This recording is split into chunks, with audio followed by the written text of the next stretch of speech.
지금은 아는 것이 힘이다. 시간입니다.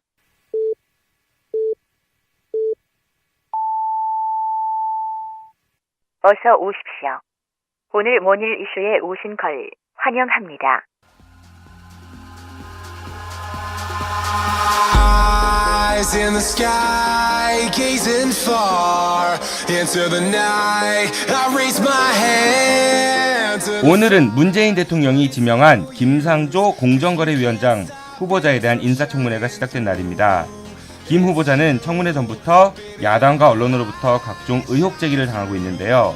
대표적인 의혹은 위장 전입과 소득신고 누락으로 인한 탈세, 자기 논문 표절 등이 있습니다. 과거 이명박 박근혜 정권에서의 고위공직자 인사청문회의 단골 의혹이기도 했죠. 실정법상 보면은 분명 위법의 소지가 있는 것 같습니다. 하지만 그 결은 상당히 달라 보이는데요.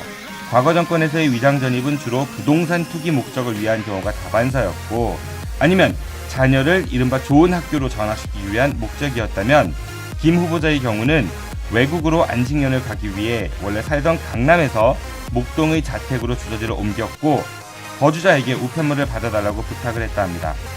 이를 통해 김 후보자가 얻을 수 있는 사적 이익은 무엇이었을까요? 분실될 수 있는 우편물을 수령한 것? 그것이 과연 공직을 맡는 데 있어 치명적으로 작용될 결격 사유일까요? 또한 소득신고 누락의 경우도 지급자가 25만 원 이하의 강연료나 출연료는 신고하지 않아도 되기 때문에 역시 신고하지 않은 것이라고 해명을 했습니다. 논문의 경우도 타인의 논문이 아닌 자기 논문의 중복 게재였는데, 논문이 게재된 학술지의 경우 당시 학술진흥재단에 등재된 곳이 아니었으며 본인이 원해서가 아니라 학회 측의 요청에 의해 게재된 것이라고 합니다. 앞에서 말씀드린 바와 같이 물론 실정법 위반한 것은 맞습니다. 그런데 우리가 살면서 어떻게 100% 실정법을 준수하면서 살겠습니까? 운전을 하다가도 의도치 않게 신호위반할 수도 있고, 또 갑자기 가래가 나와서 길거리에 침을 뱉을 수도 있고 말이죠. 어떻게 신호위반을 한 사람과 음주운전으로 사망사고를 낸 사람을 같은 취급할 수 있겠습니까? 오전에 잠시 동안 청문회를 보는 내내 답답한 마음이었습니다. 질문하는 야당 의원들은 얼마나 준법 정신이 투철한지 한번 따져보고 싶더군요. 좀 정도껏 했으면 좋겠습니다. Gazing far into the night. I raise my hand to the fire, but it's no use, 'cause you can't stop it from shining through. 지금 여러분들의 자동차는 안녕한가요?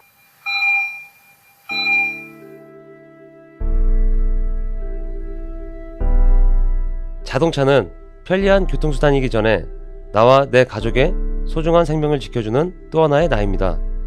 자동차 역시 우리들처럼 정기적인 건강관리가 필요하며 아플 경우 치료와 수술이 필요합니다.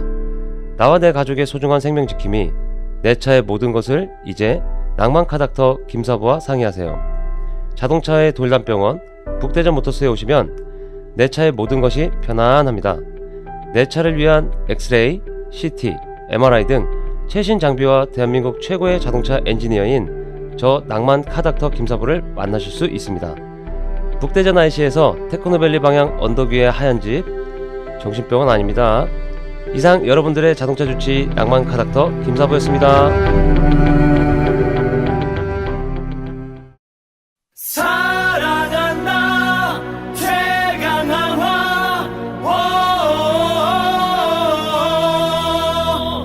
최강한화의 승리 위해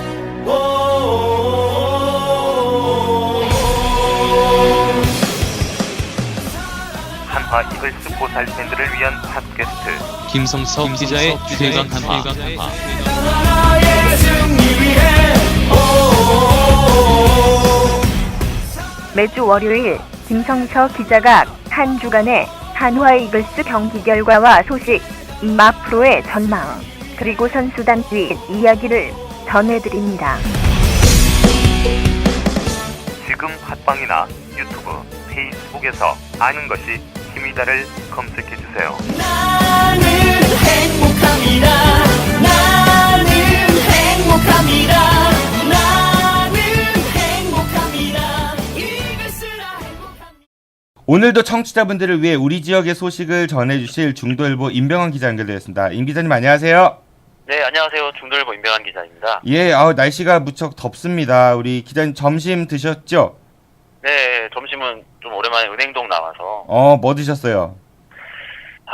거기에 오래된 소나무집이라고 맛있는 집이 칼국수, 오징어 칼국수 알지요? 네. 맞아요. 거기 할머님이 오랫동안 자리를 지켰었는데 네. 오늘 가서 할머님 안부를 여쭤보니까 지금은 조금 아프셔서 병원에 계시다는 말씀. 아이고 좀 안타깝네요. 네, 날씨도 그래도 더운데. 맛은 여전히 잘 맛있더라고요. 네. 다음엔 저랑도 한번 가시죠, 소나무집. 네.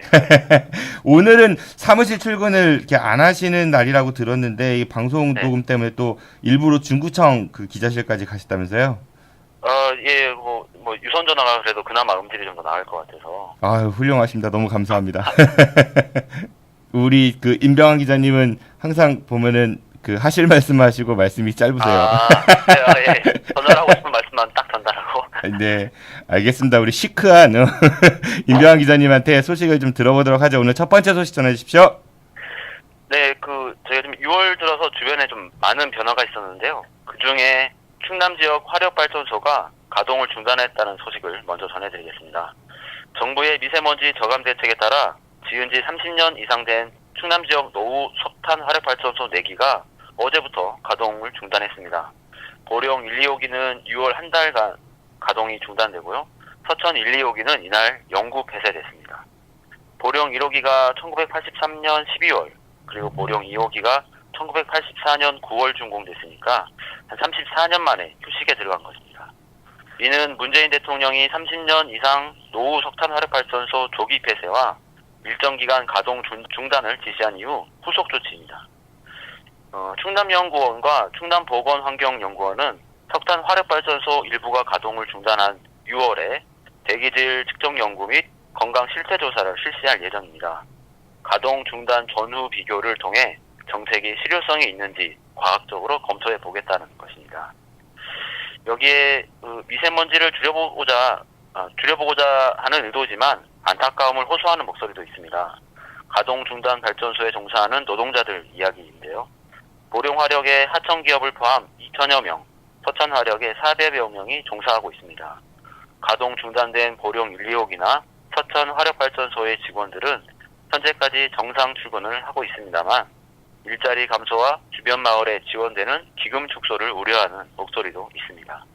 항상 어떤 정책이 있으면은 긍정적인 면이 있고 그거에 따른 이제 안 좋은 면도 있기 마련인 것 같은데 우선은 네. 환경 관련해 가지고 그 미세먼지가 워낙 심하다 보니까 이 오래된 노후된 석탄 화력 발전소의 가동이 중단되는 거는 환영할 만한 일이긴 하지만 조금 전에 말씀 주신 대로 노동자들의 그런 이제 앞으로 어떻게 살아야 되는지에 대한 대책도 같이 좀 뒤따랐으면 좋겠다는 생각이 들고, 그리고 또 이 화력 발전이 중단되면 아무래도 전기 요금에 영향을 끼친다 뭐 이런 이야기들도 있는 것 같습니다. 네, 아마 우리나라에 있는 국내에 있는 화력 발전소 한 57기가 있다고 하는데요.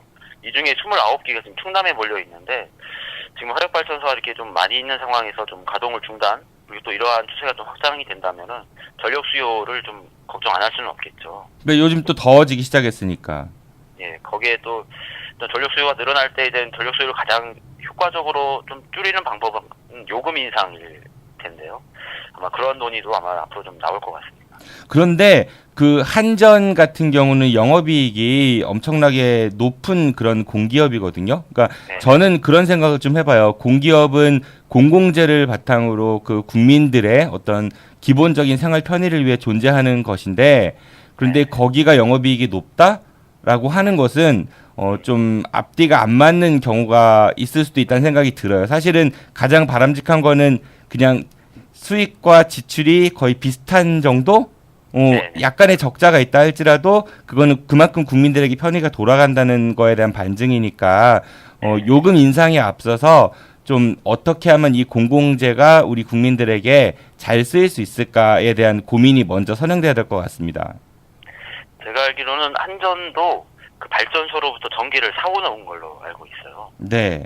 사와서 이걸 소비자한테 넘기는 어떤 중개자 역할을 하고 있는데요. 그러니까 이제 중간 마진을 많이 가져갈 수도 있는 네. 거잖아요.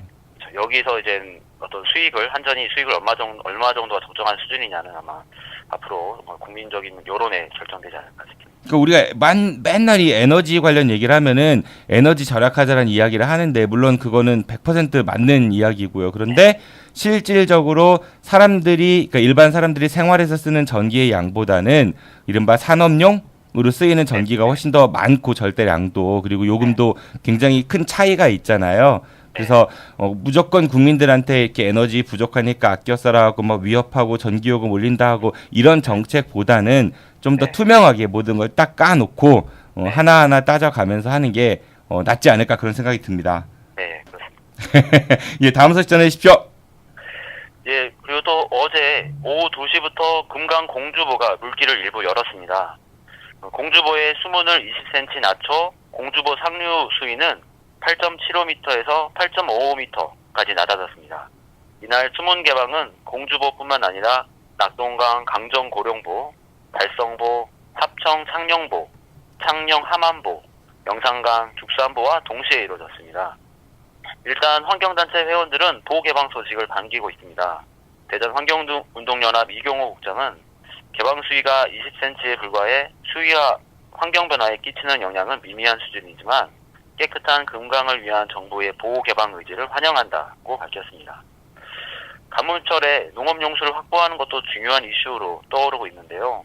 한동희 공주시 농민회장은 가둔보에서 물을 끌어오는 게 아니라 마을 단위 저수지를 만들어 깨끗한 물을 관리하는 게 농업에도 효과적일 것이라고 밝히기도 했습니다. 반대로 윤석우 충남도의회 의장은 가뭄 피해를 겪는 농민들은 지금 물 한 방울이 아까운 상황에 보를 개방해 농업용수 공급이 더 어려울 수 있다고 우려를 했습니다. 저는 그게 좀 이해가 안 가는 게 저도 관련 자료들을 좀 보니까 이 공주보에서 농업용수로 취수를 하는 거는 별로 없다고 하더라고요. 그러니까 그게 이제 충남 서북부 가뭄하고의 직접적 연결고리는 그렇게 찾아보기가 어렵다고 하는데, 그러니까 이 4대강 사업의 어떤 폐해를 알리는 그런 움직임에 있어가지고 그거를 원치 않는 세력들이 보호 개방을 늦춘다든지 아니면 지금의 가뭄을 이용해 갖고 뭐 농업용수가 부족하다 이런 이야기를 한다는 그런 전문가들의 주장도 있습니다. 지금 공주보를 20cm만 낮춘 것도 사실은 그 농업용수를 좀 과만한 수준으로 알고 있는데요. 아마 그래도 농업용수 사용이 좀 지금 늘어나는 시기이기 때문에 보의 높이를 좀 덜 낮춘 거고요. 그리고 또 앞으로 공주보의 수위가 좀 낮아져서 또 취수의 문제가 좀 발생할 수 있다는 부분이 있는데, 이거는 이제 취수 위치를 좀 더 조정을 하면은 보호의 위치가 아니 수위에 낮아져도 취수 위치를 좀 더 깊이 한다면 보완할 수 있기 때문에 그 농업용수 걱정은 좀 덜 수 있지 않을까 생각합니다. 4대강 사업은 분명히 문제가 있다라는 거는 대다수의 사람들의 생각인 것 같고요. 빨리 더 늦기 전에 이 문제들이 잘 해결될 수 있도록 정부가 더 신경을 많이 써야 될 것 같다는 생각이 드네요. 네, 관련한 소식이 또 있다고 들었습니다. 어떤 기업에서 물을 이렇게 나눠준다, 공급한다 이런 생수업체가 있다고 들었습니다. 네, 뭐 이러한 상황에서 태안의 한 생수업체는 자신들이 개발한 지하수를 주민들에게 무상으로 공급하고 있어 화제입니다. 태안읍에 공장을 둔 아이원이라는 생수업체인데요. 지하 250m에서 끌어올린 지하수를 메마른 논밭에 공급하고 있습니다. 이번 지하수 공급은 업체가 주민들을 위해 관정을 새롭게 개발한 것으로 태안군으로부터는 전기모터와 전기료 정도만 지원받았다고 합니다. 앞서 이 업체는 지난달 30일부터 지하 870m에서 끌어온 판매용 생수를 모내기용 농가에 공급하기도 했습니다. 그 물의 양은 약 2만 톤에 이르는 것으로 알려졌습니다. 덕분에 태안읍 장산일이 70여 농가들은 모내기를 무사히 마쳤다는 소식입니다. 새로 개발한 250m 관정은 계속 농업용수로 사용하고 앞서 870m 지하 관정은 다시 판매용 생수 원수로 사용된다고 합니다. 그래도 이렇게 어려운 시기에 서로 이제 고통을 나누고자 이렇게 큰 결단을 내려준 아이원이라는 회사에 감사함을 느끼네요. 뭐 지하수에서 본인들이 이제 이걸 자청해서 한 걸 거 아니에요? 누가 시켜서 한 게 아니라? 그렇죠. 그 공장 주변이 다 농가일 테니까 그 어려운 상황을 뭐 눈으로 보고 있었을 테니까 막 그런 상황에 좀 도움이 되고자 스스로 알아서 하지 않으셨을까 싶네요. 혹시 청취자 여러분들 슈퍼마켓 같은 데서 아이원 생수 있으면은 좀 많이 사주셔야겠다는 그런 생각도 네. 들기도 합니다. 네, 다음 소식 전해주십시오. 이번에는 대전시정 소식인데요. 대전시가 장기 밀집행 도시계획시설에 대한 민간공원 조성 특례 사업을 다수 제한 방식으로 전환한다고 밝혔습니다. 그동안 개발 제안서를 먼저 낸 사업자에게 우선 협상권을 주던 우선 제한 방식을 더 이상 진행하지 않겠다는 의미입니다. 이번 다수 제한 방식의 민간공원 조성 특례 사업은 행평, 사정, 옥상공원 세 곳에 우선 적용됩니다. 행평공원은 오월드와 뿌리공원 인근이며 사정공원은 한밭도서관 뒤 공원관리사무소가 있는 곳입니다. 현재까지 주민 반발을 사고 있는 서구 월평공원 등 4곳의 민간공원 특례 사업은 우선 제한 방식으로 진행되고 있으며 환경, 교통, 경관 등 영향평가가 진행 중에 있습니다. 이번 다수 제한 방식은 앞서 3곳의 공원에 적용되며 지금 현재까지 절차가 진행 중인 월평공원 4곳은 대상이 아니어서 아쉬움이 남습니다. 우선 특혜 시비가 좀 있었던 것 같고요. 다수 선정 방식을 하기 전에는 특혜 시비가 좀 있었던 것 같아서 이거는 반가운 소식 같아 보이긴 하는데 그런데 시민단체나 그 지역 주민들이 원하는 거는 어떤 특혜를 줘서 한 업체의 의견을 따른 것이냐 이게 아니라 개발에 대한 거가 화두였던 것 같거든요. 사실은 복수냐 다수냐 아니면은 한 곳이냐가 아니라 개발이냐 보존이냐가 첫 번째 화두였던 것 같고 그 두 번째는 가장 논란이 되는 곳이 월평공원이었는데 거기는 빠졌다라고 하면은 왠지 물타기 한다라는 느낌이 들기도 하고 그렇습니다. 그러니까 이렇게 좀 다수 제한 방식으로 지금 바꿀 거였으면 사실 진작에 좀 처음부터 이렇게 했다고 하면은 좀 더 나았을 텐데 중간에 이렇게 또 궤도 수정을 한다는 게 왜 진작에 못했을까 이런 좀 아쉬움이 많이 남죠. 상수도 민영화 시도했을 당시에도 컨소시엄 업체가 먼저 제안을 했었던 거죠. 네. 그러니까 대전시가 좀 그래요. 기자님 우리 한번 이거 탐사 취재 한번 해볼래요? 그런 욕심이 막 생겨요. 제가 컨소시엄을 하나를 만들어서 어떤 계획서를 가지고 먼저 낸 업체에게 우선권을 주다 보니까 사실 그 컨소시엄에서는 아마 아파트를 개발할 수 있는 최대치를 반영을 해서 계획을 낼 텐데요. 그런 거를 사실은 우리가 견제하기 사실 어려운 구조였죠. 다수 제한 방식에서는 막 비교 대상 어느 게 더 사실은 공원을 더 보존하느냐 뭐 이런 분의 가중치를 준다면 비교적 그래도 더 최악의 계획서를 좀 피할 수 있는 대안이 되지 않을까 뭐 이런 또 생각을 해봅니다. 대전시의 시정이 좀 바람잘 날이 없는 것 같기는 해요. 뭐 더불어민주당 소속의 대전시장이신데 그 민주당의 어떤 당론이라든지 방향하고 조금 결이 다르지 않은가 그런 생각이 들기도 하고 관련해서 또 도시철도공사 사장 관련한 일이 있었다면서요? 네, 관련 보도 하나 더 전달해드리면요. 대전 도시철도공사 직원과 시 사무관이 각각 업무방해 혐의로 불구속 입건됐다는 소식입니다. 김민기 도시철도공사 사장이 임용될 당시 임용추천위원회 심사자 명단과 서류, 점수표 등을 유출한 혐의라고 합니다. 경찰의 수사는 여기에 그치지 않고 도시철도공사 관리감독지휘에 있는 이들에 대한 조사도 진행이 됐으며 그 결과에 따라 지역사회 파장이 예상되고 있습니다. 이분 같은 경우는 김민기 사장 같은 경우는 원래 도시철도 전문가가 아니시라고 들었습니다.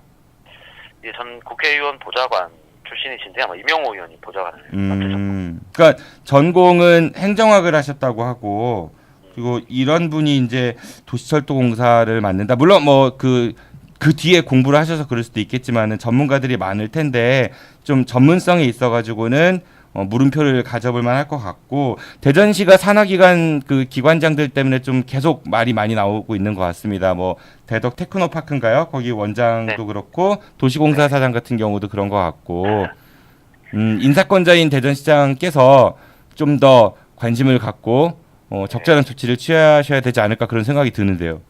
또 사실 도시철도공사 입장에서는 이번 수사 관련 보도가 사실 좀 뼈아픈 게 지난해 3월에도 직원 신규 채용할 때 면접 점수 조작으로 파장이 일었던 적이 있었거든요. 그다음에 청렴한 기관을 다짐해서 지금까지 해왔었는데 또다시 이런 사장을 임용하는 과정에서 어떤 정보가 유출된 혐의를 받고 있다고 하니까 사실은 다시 한번 좀 타격을 입은 셈이죠. 답답하네요. 네, 다음 소식도 전해주십시오. 네, 이번에는 난폭운전 관련 기사인데요.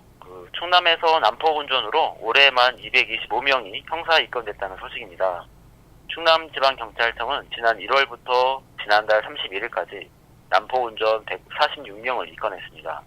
급제동, 안전거리 미확보, 정당한 사유 없는 경운기 사용 등을 2가지 이상 연달아 하거나 하나의 행위를 반복해 다른 운전자에게 위험을 초래한 경우가 난폭운전입니다.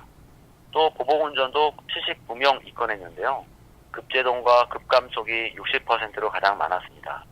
지그재그 운전, 욕설과 폭행, 상향 등 갑자기 끼어들기, 그리고 서행까지 보복운전의 양태는 다양했습니다. 난폭운전은 1년 이하 징역 또는 500만 원 이하의 벌금형, 아니면 면허정지 40일에 처해질 수 있습니다. 보복운전은 형법상 협박죄에 포함돼 7년 이하 징역 또는 1,000만 원 이하의 벌금형, 객일의 면허정지가 이뤄집니다. 처벌이 무섭네요. 근데 우리 임 기자님 혹시 보복운전 안 해보셨어요? 그럼 생각하기에 좀 다른데, 저도 좀 운전하다 보면 좀 욱하는 감정이 올라와서, 그렇죠. 좀 유사한 행위가 있지 않았을까 싶기도 해요. 유사한 행위가 아니라 해봤겠죠. 저는 해봤는데.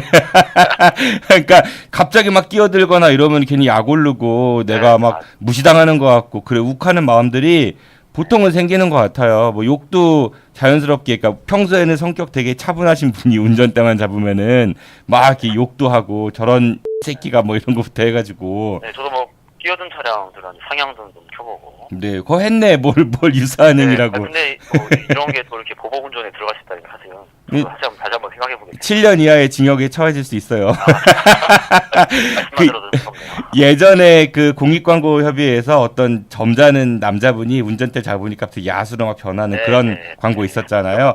근데 왜 이렇게 우리가 보복운전을 하게 될까요? 난폭운전이나 보복운전을? 근데 그게 꼭 운전자들 사이에서 아니면 나의 감정의 문제이기도 한데요. 가끔은 어떤 교통체계에서도 지나치게 한 차선이 너무 좀 밀릴 때 또 일부 사람들도 끼어들고 싶은 마음이 들기 마련이거든요. 차선 흐름을 좀 공평하게, 좀 원활하게 해주면 이렇게 불합리하게 끼어드는 사람도 좀 덜할 것 같은데, 그런 부분이.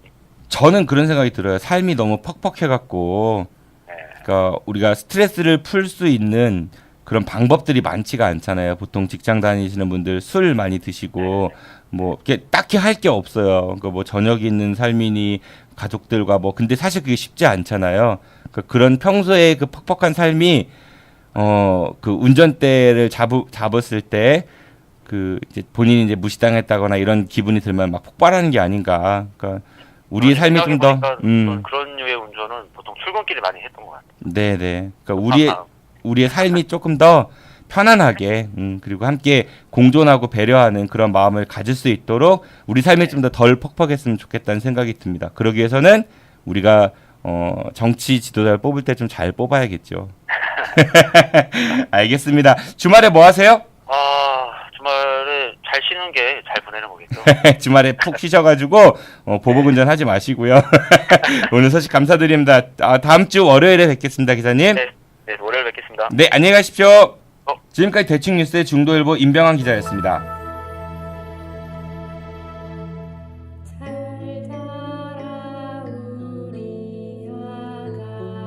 매주 금요일 2부는 시민통신 시간이죠. 매월 첫째 주 금요일은 대전 충남 녹색연합 양흥모 사무처장으로부터 듣는 우리 지역의 환경 이야기입니다. 나른한 오후 벌써부터 졸리네요. 잠시 뒤 2부에서 전해드리겠습니다.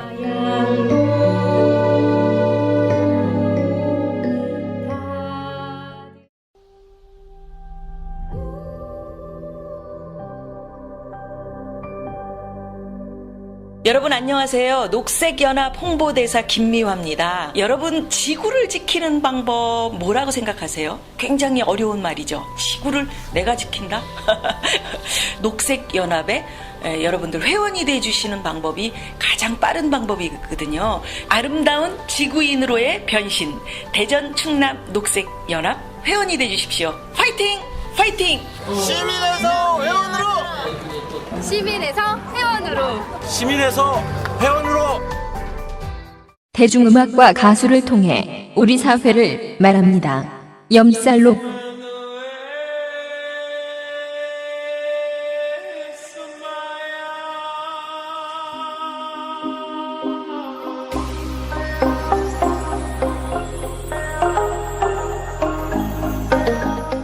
대중음악 전문가 염대형 실장과 아마추어 기타리스트 강인성님과 함께 대중가수의 삶과 음악을 통해 우리 사회를 이야기합니다.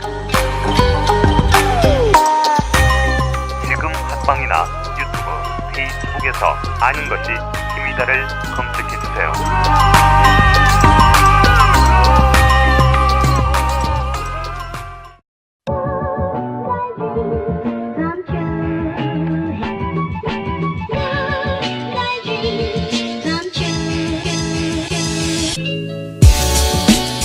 매주 금요일 2부에서는 시민단체 전문가들로부터 우리 지역의 해당 현안에 대해 듣는 시간입니다. 매월 첫째 주는 대전 충남 녹색연합 양흥모 사무처장으로부터 듣는 우리 지역의 환경 이야기입니다. 그 어떤 수면용품보다 친환경적이고 인체에 무해하며 효과가 확실한 양흥모 처장 연결됐습니다. 처장님 안녕하세요. 예, 안녕하세요. 네. 아니, 이런 식으로 소개하면 안 하네. 개편 이후 우리가 처음 인사 나누는데 그동안 어떻게 지내셨어요? 그 일본 다녀오셨더라고 얼마 전에는? 예, 그 저희 녹색연합에서 1년에 한 번 녹색 순례라고 이제 활동가들이 현장 속으로 이렇게 이제 순례하면서 재미없는 성찰도 하고 활동가들 멤버십도 다지는 그런 프로그램이 있는데요. 올해는 20주년이 되는 해여서 녹색 순례를 한지 오키나와의 평화 순례를 다녀왔습니다. 아, 네. 일본 가신 김에 일본의 아베 총리 좀 재우고 오지 그랬어요. 오키나와 지금 지역 주민들은 아베 총리에 대한 불타는 적개심을 갖고 있어요. 뭐 역사적인 차별도 그렇지만 거기에 지금 미군 기지의 확장에 이어서 자위대까지 지금 섬 전체를 군 기지화하는 이런 정책들 때문에 이 아베 정권에 대한 아주 불타는 적개심을 지금 갖고 있고, 저희도 이번에 가서 그 지역 주민들하고 그런 좀 이렇게 군 기지 문제 또 평화 문제에 대해서 좀 이렇게 진지하게 소통도 하고 같이 연대하고 왔습니다. 안 봐도 진지할 거라는 거는 상상이 가고요. 그 혹시 지난주 금요일 방송이 우리 김종슬 기자님하고 4대강 이야기 했었거든요. 들어보셨어요? 예. 저는 김종슬 기자 방송 안 듣습니다. 예. 아니 하나도 안 졸렸어요. 되게 재밌었어요. 오늘 방송 어떨지 참 기대가 됩니다. 그 오늘은 어떤 이야기 해주실 건가요? 예, 오늘은 모처럼 기쁜 소식들을 좀 이렇게 준비했고요. 기쁜 소식 들려주려고 합니다. 네, 기쁜 소식 전해주십시오. 예, 첫 번째 기쁜 소식인데요. 오늘 4대강 사업으로 건설된 6개 그 보들이 있잖아요. 네. 몇 차례 이렇게 소개도 하고 했었는데, 사실 김종술 기자와 제가 이제 말아먹은 그 4대강 사실 이게 조금만 기다렸다라면 더 좋았을 법했는데, 오늘부터 이제 사실 재미있는 또 사실 기쁜 이런 일들이 좀 예상되는데요. 오늘 좀 의미 있는 그런 날이었습니다. 16개 보 중에 6개 보를 오늘 2시에 일제히 열었습니다. 이게 이제 문재인 대통령의 지시사항이었죠. 4대강 사업 핵심 시설인 이 16개 보 중에 1차 6개 보를 우선 개방하고 이 사업이 왜 이렇게 말도 안 되게 진행됐는지 정책 감사하겠다라는 그런 발표를 5월 22일 날 했었는데요. 네. 10일 만에 이루어진 1단계 조치인데, 오늘 뭐 기자들도 오늘 뭐 대거 와서 뜨거운 취재 열기를 보였고, 지역 주민들도 나와서 개방 어떻게 이루어지는지 이렇게 지켜보는 모습들 볼 수 있었습니다. 근데 보가 6개의 보를 개방했다고 말씀하셨는데, 예, 왜 전부 다 개방하지 않고 6개만 했을까요? 우선 뭐 제가 추측하건대 우선 16개 보를 현재 개방할 준비가 정부가 안 됐다라고 보여져요. 네, 지금 뭐 국토부는 예전에 4대강 사업을 했던 부처 그대로이고, 또 현재 이 보처럼 핵심 시설을 관리하는 수자공사는 사실 앞으로 이 부처 개편에 의해서 국토부에서 환경부로 이제 이관될 이런 이제 상황이고, 그리고 환경부 역시 지금 뭐 장관도 아직 새로 취임 안 했고, 환경부 역시 4대강 사업에 대한 면제부를 준 그 환경부서로서 사실 아직까지 우리 국민들이 신뢰하기 좀 어려운 이런 상황이기 때문에 아직 정부 차원에서 제대로 된 보호 개방이나 또 4대강 사업에 대한 평가나 조사 준비가 안 됐기 때문에 우선 급한 대로 녹조가 발생하기 전 여름 전에 이렇게 6개 보를 우선 개방하면서 여러 가지 상황이라든지 문제들을 좀 점검하고 본격적인 보 개방이나 앞으로 대책을 마련하는 우선적인 조치이지 않을까. 우선 전 긍정적으로 그렇게 평가를 하고 있습니다. 근데 일각에서는 최근 이제 심각하다고 이야기하는 충남 서북부 가뭄 문제 있잖아요. 그러니까 예. 그 굉장히 이제 저수율도 많이 떨어지고 어렵다고 하는데 굳이 이 시점에 보문을 열어야겠느냐 이런 주장을 하는 곳도 있는 것 같습니다. 예, 오늘 그렇지 않아도 일부 언론에서 이제 그런 지적도 하고 그 공주시 같은 경우에는 국무조정실에 이게 농업용수 부족 문제라든지 그리고 이제 공주시가 곧 그 주최하는 조정경기대회 이런 문제들을 이유로 국무조정실에다가 개방 관련해서 좀 신중을 기해줄 것을 요구하는 그런 이제 요구서도 보냈다라고 하는데요. 근데 이제 좀 그 관련 내용들을 좀 객관적으로 좀 들여다보면 이번에 공주보의 그 개방도 사실 전면 개방이 아니고 고정보 위에 있는 그 어떻게 보면 살짝 그 얹혀져 있는 가동부를 일부 열어서 한 20cm 정도 낮추는 수준이에요. 그리고 20cm 정도 낮춰지면 또 이제 가둬져 있는 그런 상태로 유지가 좀 될 건데. 그럼 공주보를 전면 개방한 게 아니라 약간만 열었다는 거군요. 그렇습니다. 예.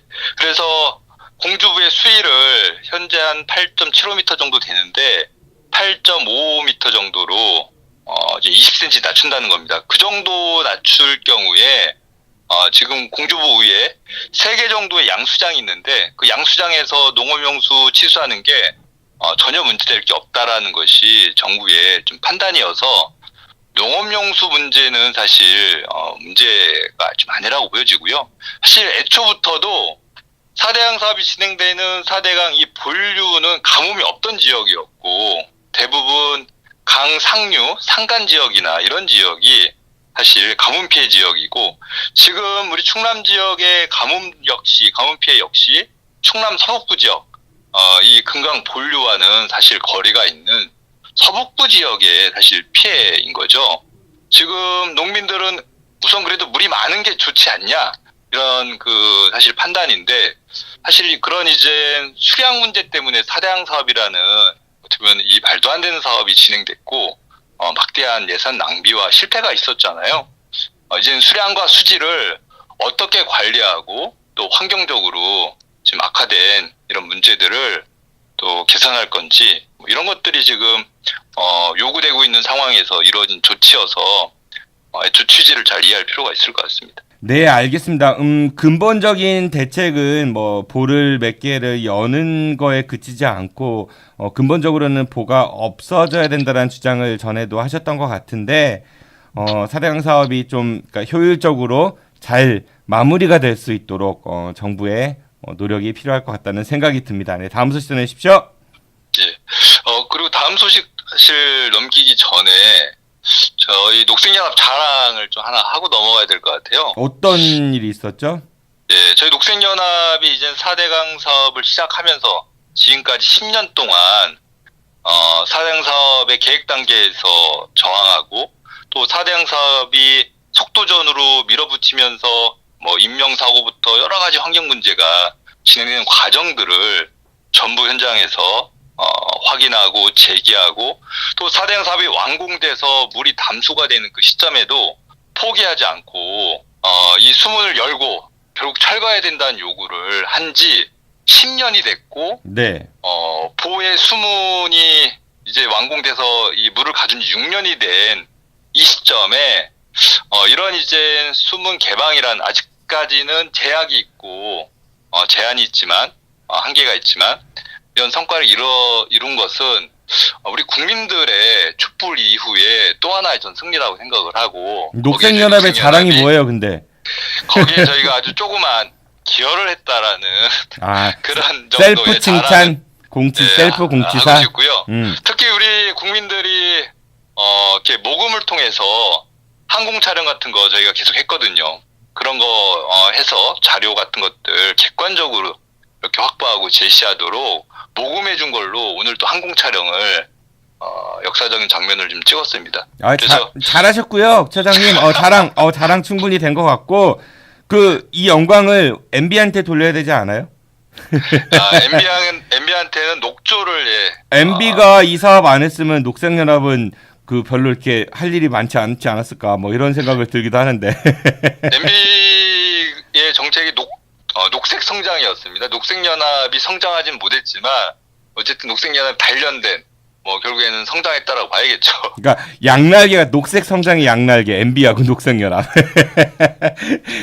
네, MB한테 감사하시고요. 네, 다음 소식 전해주십시오. 예, 역시 기쁜 소식인데요. 네네. 오늘 충남 보령화력발전소의 1, 2호기 이게 이제 제일 오래된 화력발전소인데 이거 역시 오늘 중단에 들어갔습니다. 가동 중단. 그렇습니다. 예. 지금 이런 조치는 이제 문재인 대통령의 업무 지시 3호였는데요. 미세먼지 관련 대책이 당시에도 미세먼지가 한참 심각했던 상황이었기 때문에 매우 크게 주목을 받았었고 과감한 조치라는 평가를 받았는데요. 이제 오늘부터 한 달간 이제 어떻게 보면 긴급 응급 대책 차원의 이제 조치가 취해져서 지금 전국의 석탄화력발전소 노후된 10기 중에 8기를 한 달간 정지를 시켰습니다. 그래서 이런 이제 저감 효과라든지 또 전략 수급에 크게 차질을 주면 안 되기 때문에 그런 것들을 이제 모니터해서 향후 이제 미세먼지라든지 화력발전소 관련 대책을 검토하고 준비한다라는 것이 정부의 계획인데요. 오늘 그런 이제 중단 조치에 들어가기 때문에 이 에너지 정책에서 아주 획기적인 오늘 어떤 그 분기점이 되는 거 아닌가 그렇게 생각하고 있습니다. 환경 측면에서 보면 굉장히 좋은 소식인 것 같기는 한데 한편으로 좀 우려스러운 거는 지금 핵발전 관련해서도 그거를 가동을 점점 줄이는 방향으로 큰 정책의 흐름이 가고 있는 것 같고 그리고 이 화력발전 역시도 마찬가지이고 미세먼지 등을 통해서 그런 이유 때문에 그렇습니다. 근데 지금 전력 수급 수요가 가장 정점에 치다르는 시기가 곧 도래하잖아요. 그렇죠? 예, 그렇죠. 전기요금 인상이 불보듯 뻔할 것 같은데 특히 이제 에너지 빈곤층들이 겪을 고통들 이런 걸 생각하면은 잘 따져보면서 추진해야 되지 않을까 그런 우려의 시각도 좀 보내야 할 것 같습니다. 예, 그 에너지 빈곤층에 대한 그 지원이라든지 이런 것들은 정부가 우리 정 PD님 얘기대로 좀 꼼꼼하게 복지 정책 차원에서 사실 검토할 필요가 한편으로는 그런 생각도 들어요. 한전이 굉장히 사업 실적이 뛰어난 공기업이거든요. 영업이익도 상당하고, 그러니까 그 공기업은 이익이 많이 나는 거는 그렇게 바람직한 현상이 아니다라고 생각할 수도 있을 것 같아요. 그러니까 돈을 벌기 위한 게 아니라 공공재를 이용해서 국민들을 위한 기업이기 때문에 약간의 적자가 나더라도 국민들의 혜택을 보면 그건 공기업으로서의 좋은 기능을 하는 거란 생각이 들거든요. 그러니까 좀 정부에서 그리고 이게 이런 이제 사실 화력발전소, 핵발전소 이런 건 중단 이런 것들과 함께 사실 절전이 매우 중요하거든요. 그러니까 이제 산업계와 우리 국민들이 전기를 펑펑 쓰면서 지금처럼 쓰면서 화력발전소를 줄이거나 재생에너지를 늘려서는 사실 정책적으로 성공할 수 없을 거라고 보여지고요. 사실 우리 그 말씀도 맞아요. 네, 말씀드리기 죄송한데 그 말씀도 맞긴 한데 일반 국민들이 쓰는 그러니까 에너지 과소비를 한다 가정을 해요. 그냥 그렇다 칩시다. 근데 그 양보다 산업용에서 쓰이는 양들 있죠. 그렇습니다. 그게 사실 비교가 안 됩니다. 비교가 안 됩니다. 그리고 우리 누진제 얘기 많이 했지만은 맞습니다. 우리 국민들은 사실 에너지 관련해서는 사실 상당히 절전을 하고 있고 특히 여름철 되면은 최근에 이제 전기 누진세 이런 것들 때문에 긴장을 많이 합니다. 하지만 여전히 7, 80년대 경제 성장기에 주어졌던 대기업이나 산업계에 이 전력 관련 이 특혜들이 여전히 지금도 이어지고 있어서 오히려 산업계가 전기를 좀 펑펑 쓰고 오히려 이런 절전이라든지 이런 재생의 정책에 사실 동참하지 않고 있어서 사실 문제거든요. 절대 양으로 봐도 산업용 전기가 일반 국민들이 쓰는 것보다 훨씬 더 많으니까, 그러니까 맞습니다. 국민들한테 막연하게 에너지 아껴 씁시다라는 캠페인을 하기보다는 그런 좀 실효적인 대책이 좀 더 필요하지 않을까 그런 생각이 듭니다. 그렇죠. 예, 네, 맞습니다. 뭐 제가 더 똑똑하죠. 에너지 정책과 관련해서 상당히 이제 전문가로서의 지금 면모를 보이셨는데 아, 네. 앞으로 이 부분을 좀 더 깊게 네. 시간이 좀 주어진다면 파고들어 가보는 것도 좋을 것 같습니다. 아, 굉장히 환영할 만한 일인데 그 처장님하고는 깊게 안 팔래요. 잘 것 같아. 네, 다음 소식 전해 주십시오. 예, 세 번째는 깊은 소식이 필요한 그런 좀 내용인데요. 네네. 그 대전시와 사업자가 추진하고 있는 월평공 민간 특례 사업 소식입니다. 아, 네네. 예, 여기 우리 이제 아는 것입니다에서도 몇 차례 이제 소개도 됐던 내용들이죠. 네, 저희 엊그저께 또 대충 뉴스에서 한번 다뤘어요. 예, 그렇습니다. 그래서 이게 이제 지난 5월 25일 날 도시공원위원회에서 심의 결정이 보류되었죠. 그래서 다시 회의를 좀 열어야 되는데 그 회의 결과 내용들이 최근에 이제 공개가 됐는데 당시 이제 도시공원 위원들이 대부분 대전시가 추천한 인사들이어서 시에 좀 이렇게 친화적인 인사들이었음에도 불구하고 제출 자료의 미비라든지 사업의 공공성 문제 등을 이유해서 재심의를 하기로 했다라고 지금 이렇게 좀 드러나고 있습니다. 예, 이미 인천시하고 광양시가 도시공원위원회에서 이 사업을 불결시켜서 이제 사업이 이제 중단됐는데요. 대전시는 여전히 사업 강행을 좀 하려고 하는 그런 모습들을 좀 보이고 있어서 대전시 행정의 비민주성 이런 것들이 오히려 좀 최근에 계속 문제가 되고 있는 것 같습니다. 이 부분은 그 저희가 영향이 되면은 그 권선택 시장을 한번 쭉 꼭 모셔가지고 직접 들어보고 싶어요. 그러니까 저도 비판하는 입장이긴 한데 여기저기서 다 비판을 하니까 그럼 반대쪽 입장을 좀 들어보고 싶은데 그걸 아무리 찾을 수가 없는 것 같거든요. 예, 직접 들어보는 게 상책일 네. 것 같고요. 분명히 이유가 있을 거 아니에요, 그렇죠? 그렇습니다. 그게 시장님이 궁금할 것 큰 같고. 뜻을 우리 시민들을 위한 우리가 알지보다는 깊은 뜻으로 이 사업을 하시겠죠. 아직까지 저희는 이제 그런 그 뜻이나 계획을 알지 못하기 때문에 한번 직접 우리 아는 것은 힘이다해서 한번 그런 걸 소개해 주셔도 좋을 것 같네요. 예, 제가 한번 좀 더 분발해 보도록 하겠습니다. 네, 예. 또 전해주실 소식 있으신가요? 예. 그리고 이제 갑천지구 친수구역 개발 사업건인데요. 비슷한 사업이죠, 이 두 개가?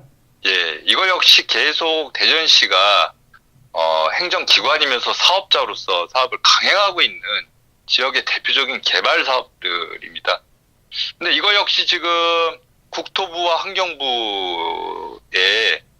지금 사업 변경이라든지 실시설계 변경 이런 관련 내용들을 가지고 마지막 이제 사업 변경 협의를 좀 하고 있는데 저희가 지난주 국토부에 방문했더니 깜짝 놀랐어요. 정권이 바뀌니까 이렇게 이제 부처도 바뀌는구나. 더군다나 문턱 높았던 국토부의 경비 그리고 담당 사무관의 태도가 상당히 좀 달라졌다라는 느낌을 받았는데요. 네. 우선 우리 시민대책위 반대하러 온 시민대책위 의견을 아주 진지하게 경청했고 시민대책위의 의견 그리고 환경부 대전시 이런 이제 관련 기관과 다양한 의견들을 충분히 검토하고 내용들을 잘 살펴서 대전시하고 협의하겠다라고 얘기를 해서 전에는 그런 멘트가 아니었거든요.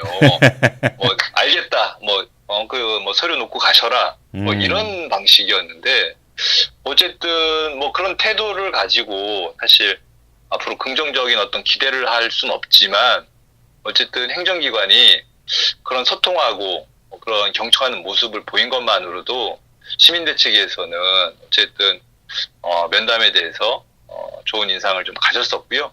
사실 그런 자세는 대전시가 가져야 될 자세죠. 주민들이 또 시민단체가 그리고 다양한 전문가들이 하는 이야기들을 사실 어떻게 보면은 잘 경청하고 그런 의견 수렴을 통해서 그 시의 행정을 관련 절차에 맞게 정해야 되는데 오히려 지금 시는 사업자의 입장으로 이 사업을 최대한 빨리 강행하려고만 좀 하고 있어서 이 국토부하고도 좀 비교되는 모습들을. 그래서 혹시 내년에 출마하세요? 저는 출마할 수가 없고요. 왜요? 뭐 문제 있습니까? 피선거권이 박탈됐나요? 저희 녹색연합의 사무처장직이 꽤 매력적이고 괜찮은 자리거든요. 네. 그 뭐 시장과 구청장이 얼마나 피곤합니까? 이렇게 깊은 뜻을 가져도 이해를 못하고. 하지만 시민단체 사무처장이 하는 얘기는 사실 뭐가 제대로 준비가 안 돼 있어도 사람들이 박수를 보내잖아요. 그럼 그 대전 충남 녹색연합 그 집행부 여러분 내년에는 꼭 처장이 한번 바뀌어서 새로운 물결이 일어나는 것도 좋을 것 같다는 생각이 듭니다. 네, 우리 활동가들이 좋아하겠는데요.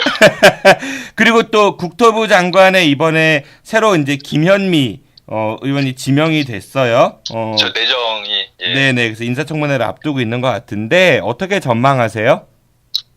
예, 우선 뭐 관련 상임위 활동이라든지 뭐 관련 이제 뭐 정부 정책이나 또 의회 쪽과의 관계나 이런 측면에서 사실 아주 적임이라고 보기는 어렵지만 사실 뭐 이상한 인사 그동안 사실 이상한 인사를 너무 많이 봐왔잖아요. 예, 뭐 듣보잡 인사 또 비전문적인 정치적인 여러 가지 다양한 인사들을 봐왔던 전 정권의 사례에 비하면 그나마 좀 나은 편이라고 볼 수 있을 것 같고요.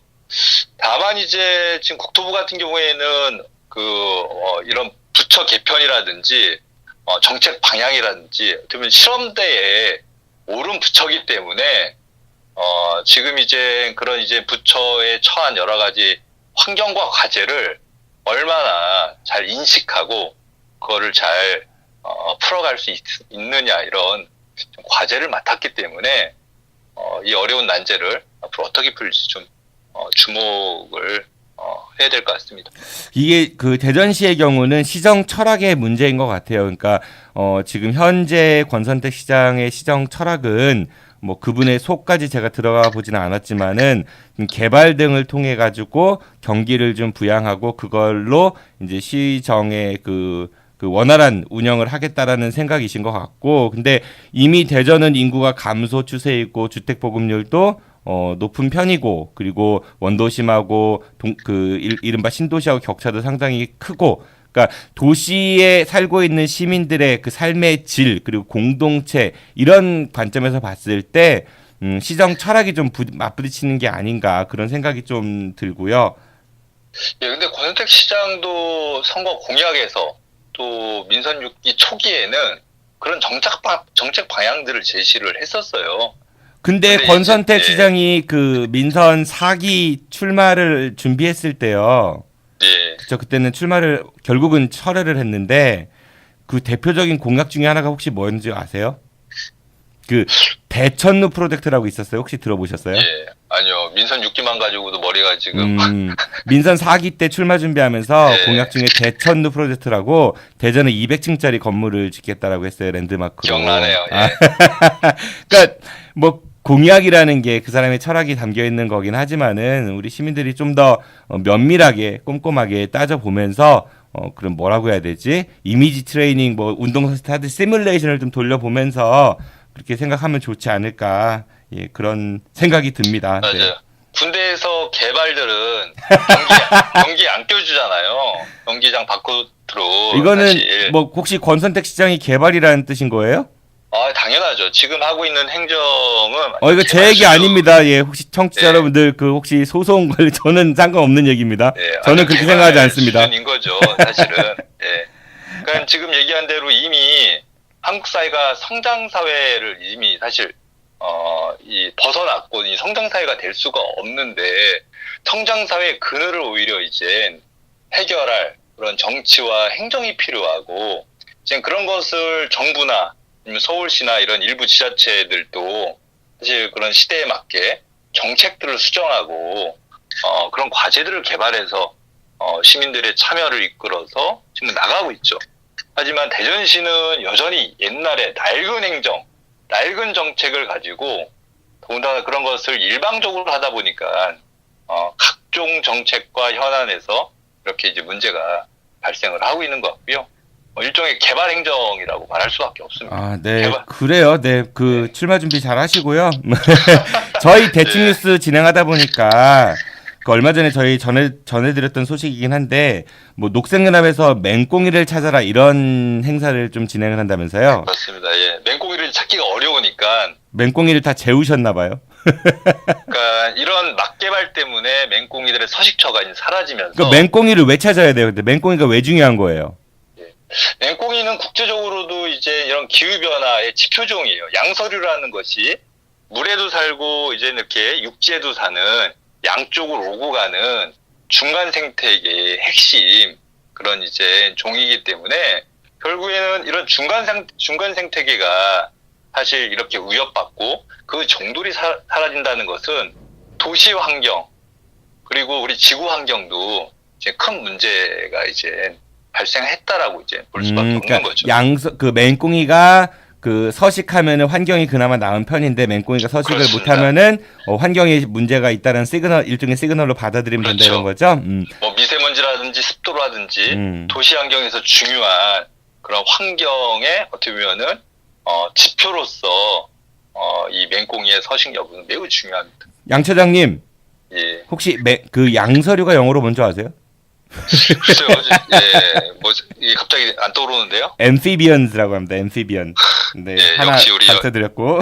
예, 영어 선생님다운. 예. 그리고 감사합니다. 또 저희가 다뤘던 것 중에 세종시의 금개구리 서식지 관련해가지고 주민들하고 좀 갈등이 있었다는 이야기를 들은 것 같습니다. 맞습니다. 예.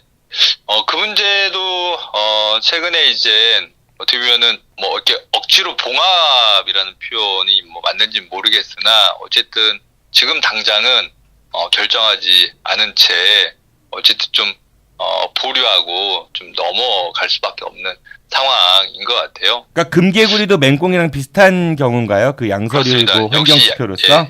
예, 양서류의 대표적인 종이 이제 개구리고 개구리 중에서 몇 종의 그 보호종들이 있는데 뭐 금개구리가 대표적인 보호종 중에 하나죠. 우리 세종시가 이 평야지대에 세워지고 있는 조성되고 있는 이 도시잖아요. 신도시잖아요.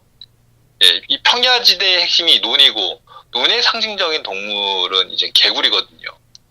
근데 이 개구리가 이제 어쨌든 이렇게 신도시가 조성되는 과정에서 서식처가 대부분 사라졌고 이제 일부 남은 이런 서식처에서 어떻게 보면은 이제 근근히 서식할 수밖에 없는 이런 상황이 됐는데 생태 도시를 지향하는 세종시에 이런 이제 일부 남아 있는 자연 환경들이 지금 이런 방식으로 전부 사라지게 된다라고 하면 사실 세종시는 이제 낡은 도시, 시대에 맞지 않는 그런 도시가 될 수밖에 없고 그런 것을 너무 잘 알아서 세종시는 마스터 플랜서부터 도시계획까지 친환경 도시를 컨셉으로 관련 계획들이 다 들어가 있어요. 특히 이제 중앙 부분이 이 녹색 공간으로 이 구성되어 있는데 이제 그런 큰 틀의 도시계획이나 방향들이 지금 흔들리고 있어서 이런 것이 어쨌든 애초 취지대로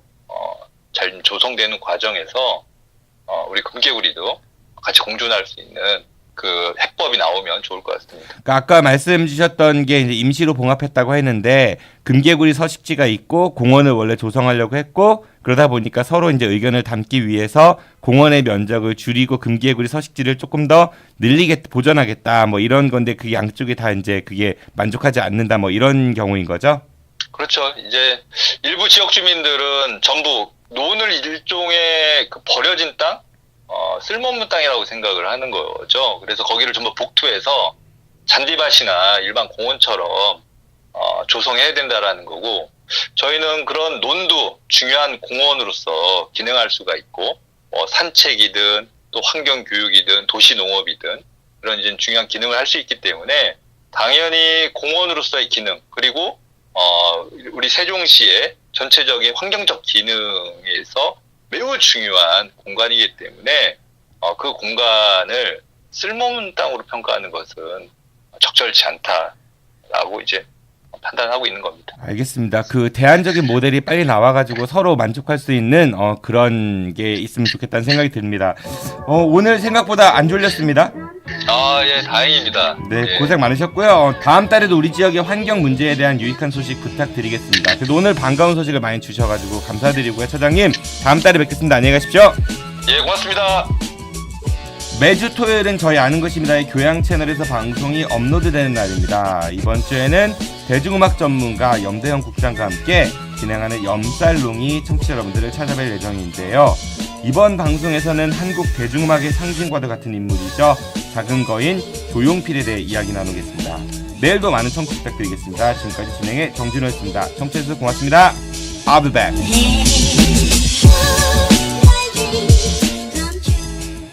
끝난 줄 알았지. 여러분의 참여를 기다립니다. 팟빵이나 유튜브, 페이스북에서 아는 것이 힘이다를 검색해 주세요. 청취 후기나 출연 신청, 제보 모든 것을 환영합니다.